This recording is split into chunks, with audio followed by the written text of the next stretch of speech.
Préface. Ce rapport est le fruit d'entretiens avec plusieurs centaines d'interlocuteurs, tant congolais qu'étrangers, qui ont été témoins des atrocités commises dans le pays. Il documente leurs témoignages et reflète leurs aspirations à la justice. Cependant, aucun rapport ne peut vraiment décrire les horreurs vécues par la population civile au Zaïre, aujourd'hui devenue République démocratique du Congo, RDC, où presque chaque individu a une expérience de souffrance et de perte à relater. Dans certains cas, des victimes sont devenues auteurs de crimes et certains responsables de crimes ont été eux-mêmes victimes de graves violations des droits de l'homme et du droit international humanitaire dans un cycle de violence qui n'est pas encore terminé. Le rapport est destiné à représenter les actes de violence graves qui ont affecté, directement ou indirectement, une vaste majorité de la population vivant en RDC. Bien qu'il ne vise ni à établir de responsabilités individuelles ni à jeter le blâme, le rapport, en toute candeur, reproduit les récits souvent choquants des tragédies vécues par les victimes et témoins. Le rapport se veut un premier pas, après un violent conflit, vers un processus de vérité parfois douloureux mais nécessaire.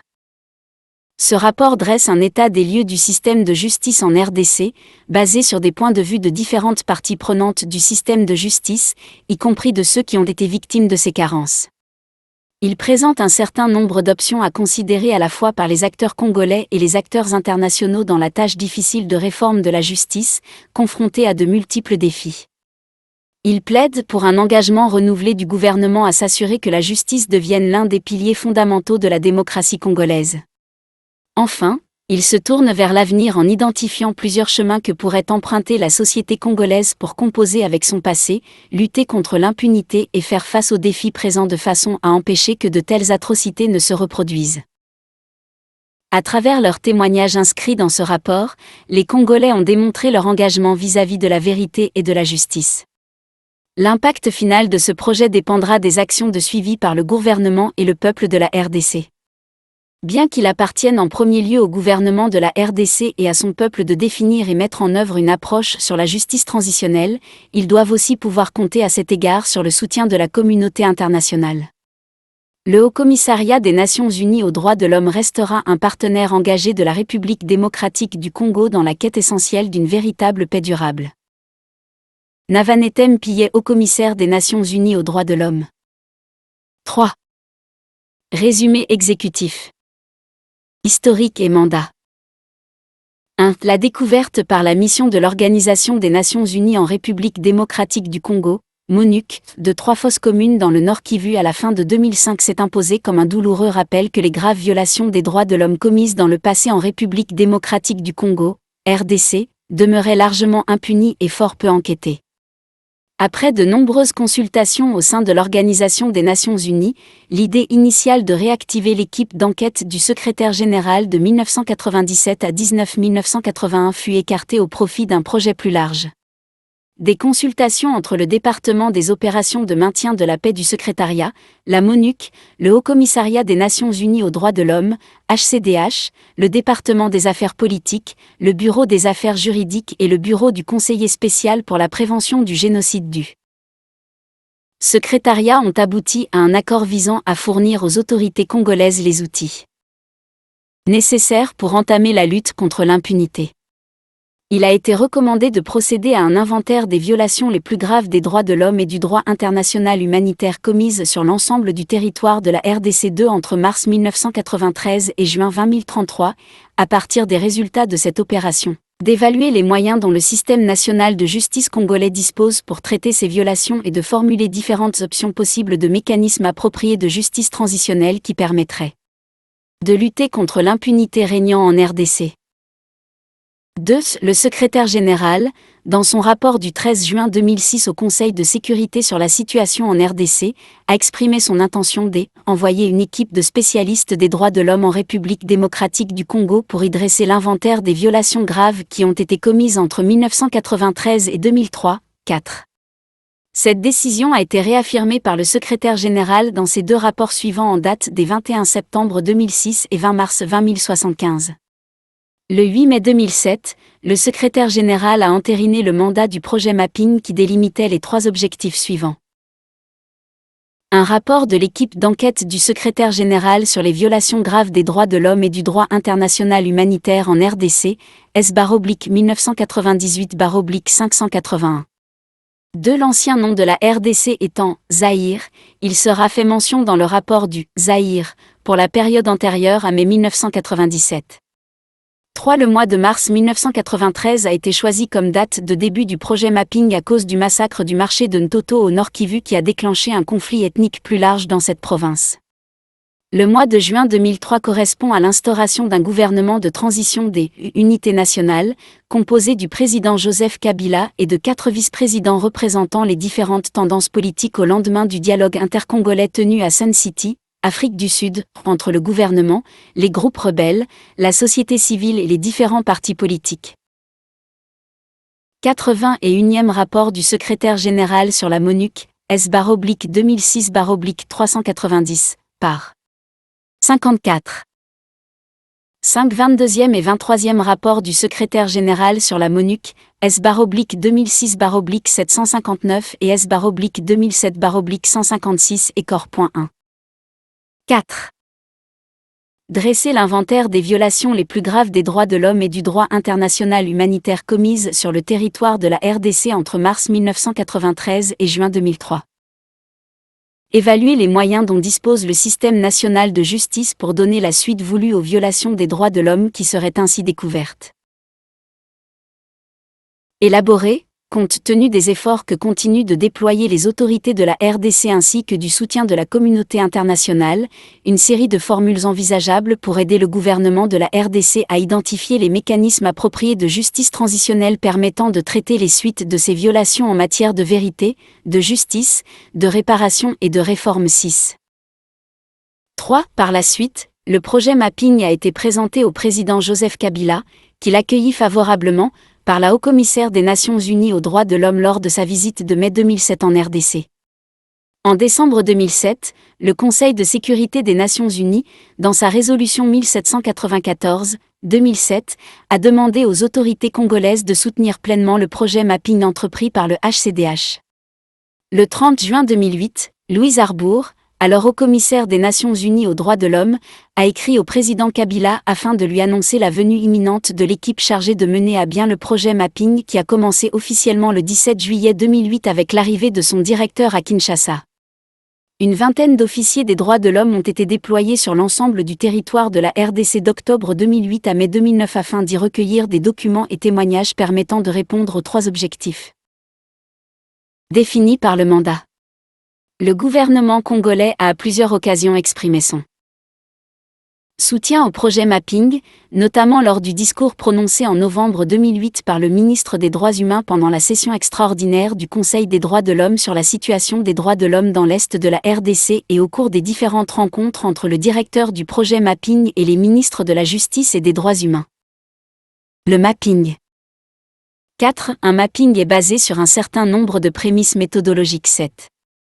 En soi, un exercice de mapping doit s'intéresser non seulement aux violations mais aussi au contexte dans lesquels celles-ci ont été commises, au niveau d'une région spécifique ou, comme dans le cas présent, sur toute l'étendue d'un pays.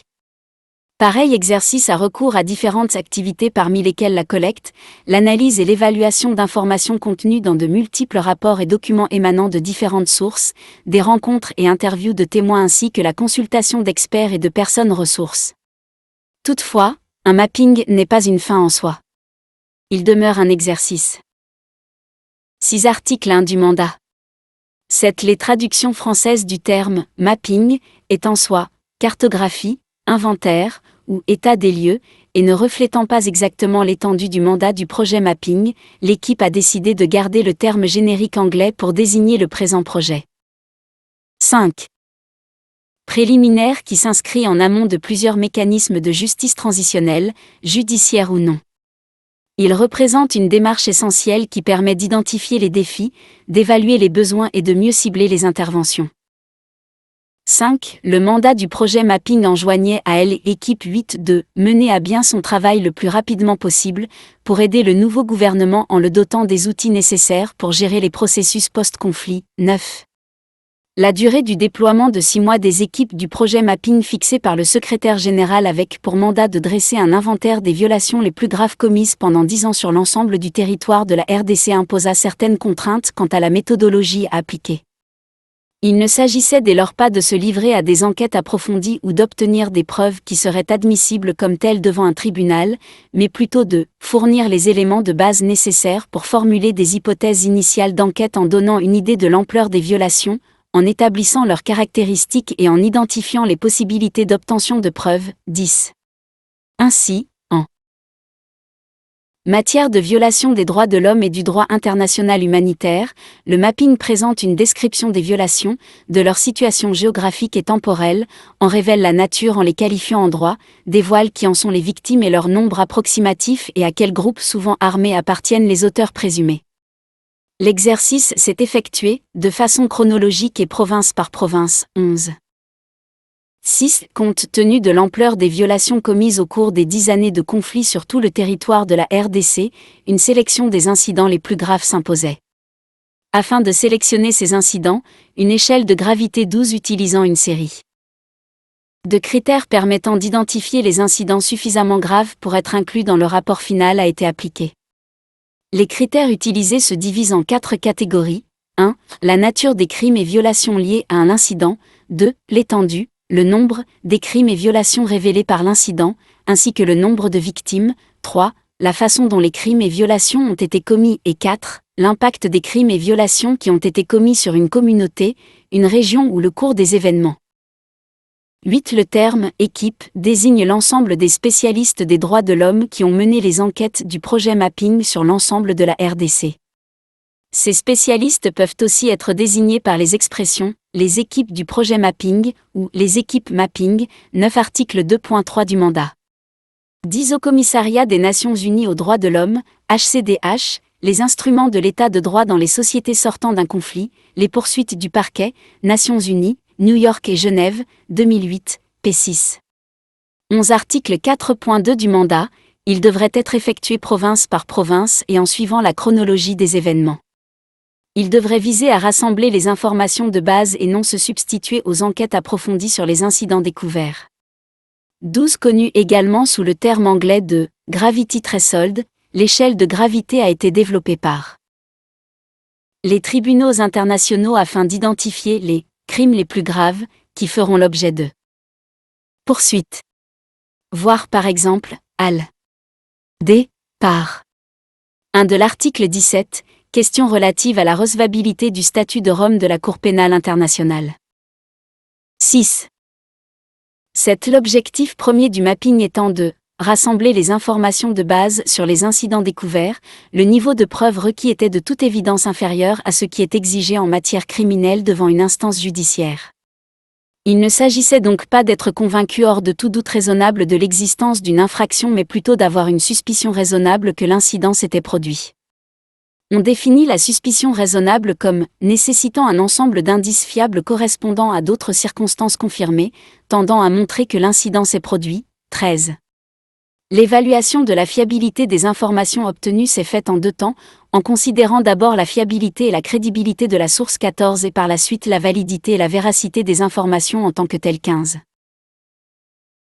8. L'objectif du projet Mapping n'était pas d'établir ou de tenter d'établir la responsabilité pénale individuelle de certains acteurs, contrairement à certaines commissions d'enquête dont le mandat requiert spécifiquement d'identifier les auteurs de violations afin de s'assurer que les responsables aient à répondre de leurs actes, mais plutôt d'exposer clairement la gravité des violations commises dans le but d'inciter une démarche visant à mettre fin à l'impunité et d'y contribuer. Ce choix s'explique d'autant plus que, compte tenu de la méthodologie adoptée et du niveau de preuve utilisé dans cet exercice, il aurait été imprudent, voire inéquitable, de chercher à imputer à quiconque une responsabilité pénale individuelle, ce qui relève d'abord et avant tout d'une démarche judiciaire basée sur un niveau de preuve approprié. Par contre, le rapport identifie à quel groupe armé appartenaient le ou les auteurs présumés, l'identification des groupes prétendument impliqués étant en effet indispensable pour pouvoir proposer la qualification juridique appropriée des actes en question. En conséquence, toute information obtenue sur l'identité des auteurs présumés de certains des crimes répertoriés n'apparaît pas dans le présent rapport mais est consignée dans la base de données confidentielles du projet remise à la Haut-Commissaire des Nations Unies aux droits de l'homme 16. Toutefois, lorsque les auteurs présumés sont actuellement sous le coup d'un mandat d'arrêt ou ont déjà été condamnés par la justice pour des faits répertoriés dans le rapport, leur identité a été révélée. Il est à noter également que lorsque des responsables politiques ont pris, de manière publique, des positions encourageant ou suscitant les violations répertoriées, leur nom a été cité dans les paragraphes relatifs au contexte politique. 13. La définition de « reasonable suspicion » en anglais est « necessitat a reliable body of material consist with other verified circumstance tending to show that an incident or event did happen ». Une autre formulation serait qu'il existe des indices fiables et concordants tendant à montrer que l'incident s'est produit. 14. La fiabilité de la source est déterminée par plusieurs facteurs dont la nature de la source d'où provient l'information, son objectivité et professionnalisme, la méthodologie employée et la qualité des informations précédentes obtenues de cette même source. 15. La validité et la véracité des informations sont évaluées par comparaison avec d'autres informations disponibles relatives aux mêmes incidents pour ainsi s'assurer de sa concordance avec d'autres éléments et circonstances vérifiées. 16. Article 4.3 du mandat, les informations sensibles recueillies au cours de l'exécution du projet mapping doivent être conservées et utilisées selon les règles les plus strictes de confidentialité. L'équipe devra élaborer une base de données aux fins du projet mapping, dont l'accès devrait être déterminé par la Haut-Commissaire aux droits de l'homme. 7. 9. Faire un mapping des violations les plus graves des droits de l'homme et du droit international humanitaire commises en RDC durant la période à l'examen a posé plusieurs défis. Malgré l'ampleur de la violence extrême qui caractérise les violations dans certaines provinces du pays, il a également été nécessaire de prendre en compte les violations de moindre intensité dans des régions apparemment moins affectées afin de poser un regard sur l'ensemble du territoire. Pour cela, l'échelle de gravité a été adaptée à chaque province. Enquêter sur des violations survenues plus de 10 ans auparavant a parfois été difficile du fait du déplacement des témoins ou des victimes et du temps écoulé. Dans certains cas, les violations qui apparaissaient de prime abord comme des crimes isolés se sont avérées parties intégrantes de vagues de violence survenues dans un espace géographique donné ou au cours d'une période déterminée. Force est de constater que devant le nombre effrayant de violations commises de 1993 à 2003, l'immensité du pays et les difficultés d'accès à de nombreux sites, pareil mapping demeure nécessairement incomplet et ne peut en aucun cas restituer la complexité de chaque situation ni rendre pleinement justice à l'ensemble des victimes. Nous le regrettons. 10. Le rapport du projet mapping comprend une description de plus de 600 incidents violents survenus sur le territoire de la RDC entre mars 1993 et juin 2003. Chacun de ces incidents suggère la possibilité que de graves violations des droits de l'homme ou du droit international humanitaire aient été commises. Chacun des incidents répertoriés s'appuie sur au moins 2 sources indépendantes identifiées dans le rapport. Un incident non corroboré s'appuyant sur une seule source, aussi grave soit-il, ne fait pas partie du présent rapport. Plus de 1500 documents relatifs aux violations des droits de l'homme commises durant cette période ont été rassemblés et analysés en vue d'établir une première chronologie par province des principaux incidents violents rapportés. Seuls les incidents dont le niveau de gravité était suffisamment élevé selon l'échelle de gravité développée dans la méthodologie ont été retenus. Par la suite, les équipes mapping sur le terrain ont rencontré plus de 1280 témoins en vue de corroborer ou d'infirmer les violations répertoriées dans la chronologie. Au cours de ces entretiens, des informations ont également été recueillies sur des crimes jamais documentés auparavant. Déroulement du projet mapping. 11. Tout au long du déroulement du projet mapping, des contacts ont été établis avec des organisations non gouvernementales, ONG, congolaises afin d'obtenir des informations, rapports et documents sur les violations sérieuses des droits de l'homme et du droit international humanitaire survenues en RDC au cours de la période couverte par le mandat. Ainsi, plus de 200 représentants d'ONG ont été rencontrés, à la fois pour présenter le projet et solliciter leur collaboration. Grâce à cette collaboration, l'équipe mapping a eu accès à des informations, témoins et rapports cruciaux liés aux violations commises entre 1993 et 2003. Sans le travail courageux et remarquable des ONG congolaises durant ces 10 ans, le projet aurait eu de grandes difficultés à documenter les nombreuses violations commises. 12. Des rencontres avec les autorités congolaises ont également eu lieu, particulièrement avec les autorités judiciaires civiles et militaires à travers le pays. D. 8. Représentants du gouvernement, notamment les ministres de la Justice et des Droits humains, et les organes nationaux chargés de la réforme du système judiciaire. 13. Les principaux partenaires du projet Mapping, MONUC, Programme des Nations Unies pour le Développement, PNUD, et missions diplomatiques, de même que les acteurs impliqués dans le domaine des droits de l'homme et la lutte contre l'impunité en RDC, notamment organismes des Nations Unies, ONG internationales, groupes religieux et syndicats, ont également été rencontrés afin d'expliquer le projet et de solliciter leur collaboration. Partout l'accueil a été chaleureux et la collaboration fructueuse. 14. Le projet Mapping s'est déroulé en 3 phases successives. La première phase a commencé avec l'arrivée du directeur, en juillet 2008, et a été consacrée au recrutement des équipes, à la collecte, l'analyse et l'utilisation de documents, publics et confidentiels, émanant de toutes sources d'informations existantes sur les violations commises durant la période examinée. Plus de 1500 documents à ce sujet provenant de plusieurs sources, dont certaines confidentielles, ont été obtenus, y compris de l'Organisation des Nations Unies, du gouvernement congolais, des organisations congolaises des droits de l'homme, des grandes organisations internationales des droits de l'homme, des médias nationaux et internationaux et de diverses ONG, notamment syndicats, groupes religieux, groupes humanitaires et groupes de victimes. De plus, différents experts nationaux et internationaux ont été consultés afin d'ouvrir de nouvelles pistes de recherche, de compléter certaines informations obtenues et d'affiner l'analyse générale de la situation. La deuxième phase a commencé le 17 octobre 2008 avec le déploiement des équipes dans le pays afin de mener à bien l'exécution du mandat dans toutes les provinces de la RDC à partir de 5 bureaux régionaux 17, soit les enquêtes, consultations et analyses nécessaires tant à l'élaboration de l'inventaire des violations les plus graves qu'à l'évaluation des moyens dont dispose le système judiciaire congolais pour y faire face et la formulation des options en matière de mécanismes de justice transitionnelle qui pourraient contribuer à la lutte contre l'impunité. Cette phase a permis de vérifier les informations préalablement obtenues afin de les corroborer ou de les infirmer à l'aide de sources indépendantes tout en obtenant de nouvelles informations concernant des violations jamais rapportées auparavant. La troisième phase s'est amorcée avec la fermeture des bureaux régionaux, le 15. 17. Les 5 bureaux régionaux étaient basés à Bukavu, Sud Kivu, Goma, Nord Kivu, Kisangani, Province orientale, Kalmi, Katanga et Kinshasa.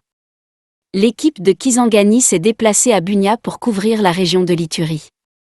L'équipe basée à Kalmi a couvert les provinces du Maniema, du Kasaï oriental et du Kasaï occidental. L'équipe basée à Kinshasa a couvert les provinces de Kinshasa, du Bas-Congo, de Bandundu et de l'Équateur. 9. Mai 2009. Elle a visé à compiler toutes les données recueillies et à procéder à la rédaction du rapport final. Durant cette période, des consultations régionales en matière de justice transitionnelle ont été tenues avec la société civile à Bunia, Bukavu, Goma et Kinshasa. Le rapport final fut remis le 15 juin 2009 au HCDH où il a été revu, commenté et finalisé. Inventaire des violations les plus graves des droits de l'homme et du droit international humanitaire commises sur le territoire de la RDC entre mars 1993 et juin 2003. 15. La période couverte par le présent rapport, de mars 1993 à juin 2003, constitue probablement l'un des chapitres les plus tragiques de l'histoire récente de la RDC. Ces 10 années ont, en effet, été marquées par une série de crises politiques majeures, de guerres et de nombreux conflits ethniques et régionaux qui ont provoqué la mort de centaines de milliers, voire de millions, de personnes. Rares ont été les civils, congolais et étrangers, vivant sur le territoire de la RDC qui ont pu échapper à ces violences, qu'ils étaient les victimes de meurtres, d'atteintes à leur intégrité physique, de viols, de déplacements forcés, de pillages, de destruction de biens ou de violation de leurs droits économiques et sociaux. Le but ultime de cet inventaire, mis à part sa contribution historique à la documentation de ces graves violations et à l'établissement des faits survenus durant cette période, consiste à fournir aux autorités congolaises des éléments pour les aider à décider de la meilleure approche à adopter pour rendre justice aux Nombreuses victimes et combattre l'impunité qui sévit à cet égard. 16. Le rapport du projet Mapping est présenté de façon chronologique, reflétant 4 grandes périodes de l'histoire récente de la RDC, chacune précédée d'une introduction expliquant le contexte politico-historique dans lequel les violations ont été commises. Chaque période est divisée par province et parfois subdivisée par groupe de victimes et présente la description des violations commises, les groupes prétendument impliqués et le nombre approximatif de victimes. Entre mars 1993 et juin 1996, échec du processus de démocratisation et crise régionale. 17. La première période couvre les violations commises au cours des dernières années de pouvoir du président Mobutu et est marquée par l'échec du processus de démocratisation et les conséquences dévastatrices du génocide survenu au Rwanda sur l'État zaïrois en déliquescence, en particulier dans les provinces du Nord Kivu et du Sud Kivu. Au cours de cette période, 40 incidents ont été répertoriés. Les violations les plus graves des droits de l'homme et du droit international humanitaire se sont concentrées pour l'essentiel au Katanga, au Nord Kivu et dans la ville-province de Kinshasa. Entre juillet 1996 et juillet 1998, Première guerre et régime de l'Alliance des forces démocratiques pour la libération du Congo-Zaïre, AFDL. 18. La deuxième période s'intéresse aux violations qui auraient été perpétrées pendant la Première Guerre et la première année du régime mis en place par le président Laurent-Désiré Kabila et répertorie le plus grand nombre d'incidents de toute la décennie examinée, soit 238. Les informations disponibles aujourd'hui suggèrent l'importance du 10. Rôle des États tiers dans la Première Guerre et leur implication directe dans cette guerre, qui a mené au renversement du régime de Mobutu 18. Au début de la période, des violations sérieuses ont été commises à l'encontre de civils Tutsis et Banyamulenge 19. Principalement au Sud Kivu. Puis cette période a été caractérisée par une apparente poursuite impitoyable et des massacres de grande ampleur, 104 incidents répertoriés, de réfugiés Hutus, de membres des anciennes forces armées rwandaises, appelées par la suite ex-FAR, ainsi que de milices impliquées dans le génocide de 1994, les Interahamwe, prétendument par les forces de l'Alliance des forces démocratiques pour la libération du Congo, AFDL. Une partie des troupes, de l'armement et de la logistique était apparemment fournie par l'armée patriotique rwandaise, APR, par la Uganda People's Defense Force, UPDF, et par les forces armées burundaises, FAB, à travers tout le territoire congolais. Les réfugiés Hutus, que les ex-FAR Interahamwe semblent avoir parfois encadrés et employés comme boucliers humains au cours de leur fuite, ont alors entrepris un long périple à travers le pays qui l'ont traversé d'est en ouest en direction de l'Angola, de la République centrafricaine ou de la République du Congo. Cette période aurait également été marquée par de graves attaques contre les autres populations civiles. Dans toutes les provinces sans exception, notamment par les forces armées zaïroises, FAZ, en repli vers Kinshasa, les ex-FAR Interahamwe fuyant devant l'AFDL, APR et les Maï 20. C'est entre août 1998 et janvier 2000, Deuxième Guerre. 19. La troisième période dresse l'inventaire des violations commises entre le 18. Dans une interview accordée au Washington Post le 9 juillet 1997, le président rwandais Paul Kagame, ministre de la Défense à l'époque, a reconnu que des troupes rwandaises avaient joué un rôle clé dans la campagne de l'AFDL. Selon le président Kagame, le plan de bataille était composé de 3 éléments: à démanteler les camps de réfugiés, détruire la structure des ex-FAR et des Interahamwe basés dans les camps et autour des camps et renverser le régime de Mobutu. Selon l'article, le Rwanda avait planifié la rébellion et y avait participé en fournissant des armes et des munitions et des facilités d'entraînement pour les forces rebelles congolaises. Les opérations, surtout les opérations clés, ont été dirigées, selon Kagame, par des commandants rwandais de rang intermédiaire, mid-level commander. Washington Post, Rwandans led revolt in Congo, 9 juillet 1997. Voir également l'entretien accordé par le général James Kabarebe, l'officier rwandais qui a dirigé les opérations militaires de l'AFDL, à l'Observatoire de l'Afrique centrale, Kigali, Rwanda. Plus jamais le Congo, volume 6, numéro 10 du 3 au 9 mars 2003.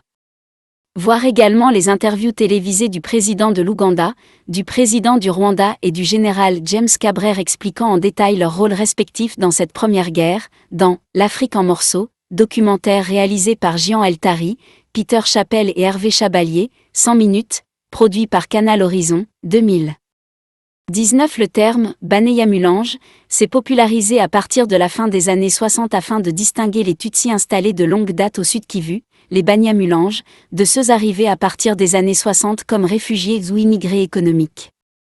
Banyamulange signifie « gens de Malange », du nom d'une localité située dans le territoire d'Uvira où les Tutsis sont très nombreux. Avec le temps, cependant, le terme Banyamulange a de plus en plus été utilisé de façon vague et pour désigner indifféremment tous les Tutsis. Zaïrois ou Congolais et parfois Rwandais. Le terme Maï-Maï désigne en RDC des groupes de combattants armés ayant recours à des rituels magiques spécifiques comme les ablutions d'eau, Maï, en Swahili, et le port d'amulettes préparées par des sorciers censés les rendre invulnérables et les protéger des mauvais sorts. Présents essentiellement au Sud Kivu et au Nord Kivu, mais aussi dans d'autres provinces, les différents groupes Maï-Maï comprenaient des forces armées dirigées par des seigneurs de guerre, des chefs tribaux traditionnels, des chefs de village et des dirigeants politiques locaux. Les Maï-Maï manquaient de cohésion et les différents groupes ont été alliés à divers gouvernements réguliers ou forces armées à différents moments. 11. Déclenchement de la Deuxième Guerre, en août 1998, et la mort du président Kabila. Cette période comporte 200 incidents et est caractérisée par l'intervention sur le territoire de la RDC des forces armées régulières de plusieurs États, combattant avec les forces armées congolaises, FARC, Zimbabwe, Angola et Namibie ou contre elles, en plus de l'implication de multiples groupes de miliciens et de la création d'une coalition regroupée sous la bannière d'un nouveau mouvement politico-militaire, le Rassemblement congolais pour la démocratie, RCD, qui se scindra à plusieurs reprises. Durant cette période, la RDC fut la proie de plusieurs conflits armés, certains internationaux, d'autres internes et des conflits nationaux qui ont pris une tournure internationale. Au moins 8 armées nationales et 21 groupes armés irréguliers prennent part au combat, 21. Malgré la signature à Lusaka, le 10 juillet 1999, d'un accord de cessez-le-feu 22 entre toutes les parties, 23 prévoyant le respect du droit international humanitaire par toutes les parties et le retrait définitif de toutes les forces étrangères du territoire national de la RDC, les combats ont continué tout comme les graves violations des droits de l'homme et du droit international humanitaire prétendument par toutes les parties au conflit. Le 16 juin 2000, le Conseil de sécurité, dans sa résolution 1304/2000, a demandé à toutes les parties de cesser les combats et exiger que le Rwanda et l'Ouganda se retirent du territoire de la RDC dont ils avaient violé la souveraineté. Il faudra pourtant attendre 2002, suite à la signature de 2 nouveaux accords, celui de Pretoria avec le Rwanda et celui de Luanda avec l'Ouganda, pour que s'amorce le retrait de ces forces étrangères du pays. 24. Cette période a été marquée par des attaques contre les civils de morphologie Tutsi, notamment à Kinshasa, au Katanga, en province orientale, dans les 2 Kasaï, au Maniema et au Nord Kivu.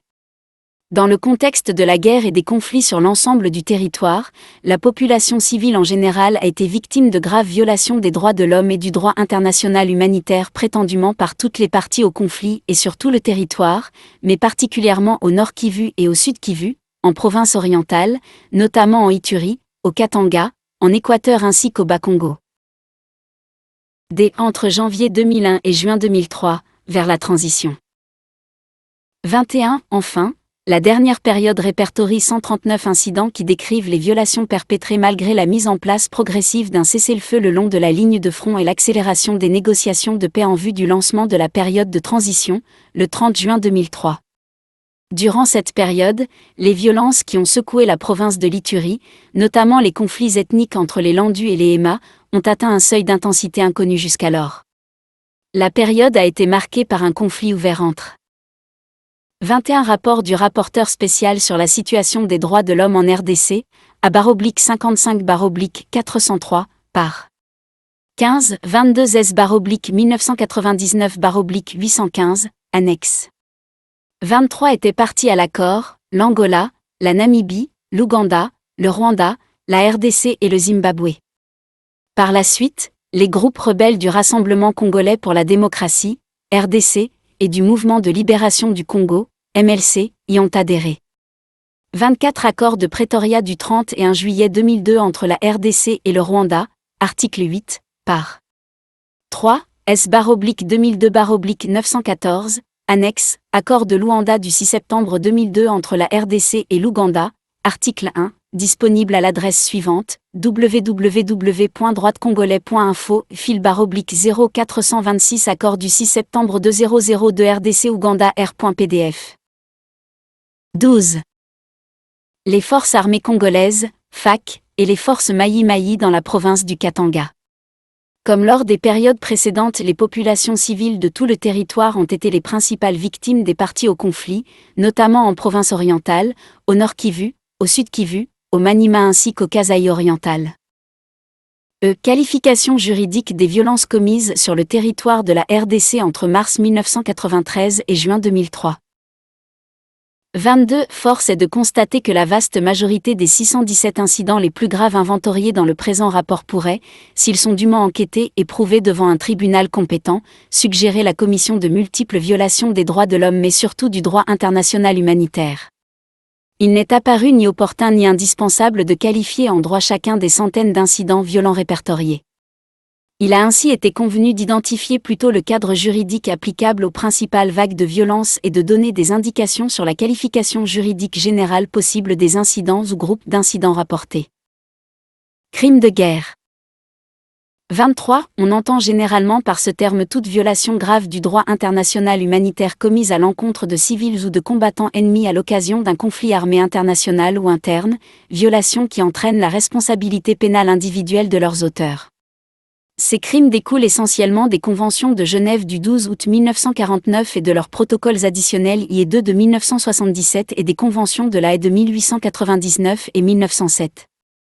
Leur codification la plus récente se trouve à l'article 8 du statut de Rome 25 de la Cour pénale internationale, CPI, de 1998. 24. La vaste majorité des incidents répertoriés dans le présent rapport pourraient, s'ils sont dûment enquêtés et prouvés devant un tribunal compétent, révéler la commission d'actes prohibés tels que meurtre, atteinte à l'intégrité physique ou à la santé, viol, attaques intentionnelles contre la population civile, pillage et destruction de biens civils, parfois indispensables à la survie de la population civile, de façon illicite et arbitraire. Ces actes ont été commis en grande majorité contre des personnes protégées telles que définies par les conventions de Genève, notamment des personnes qui ne participent pas aux hostilités, particulièrement les populations civiles, ainsi que celles mises hors de combat. C'est le cas notamment des personnes vivant dans les camps de réfugiés qui constituent une population civile ne participant pas aux hostilités, malgré la présence de militaires parmi eux dans certains cas. Finalement, nul doute que les violents incidents répertoriés dans le présent rapport s'inscrivent pour la presque totalité dans le cadre d'un conflit armé, qu'il soit de caractère international ou non. La durée et l'intensité des violents incidents décrits, de même que l'apparent niveau d'organisation des groupes impliqués pourraient mener à la conclusion selon laquelle il s'agit bien, 25 documents officiels de la conférence diplomatique de plénipotentiaire des Nations Unies sur la création d'une Cour pénale internationale, Rome, entre 15 juin et 17 juillet 1998, vol. Document final, publication des Nations Unies, numéro de vente, F.02.I.5, section A. 13.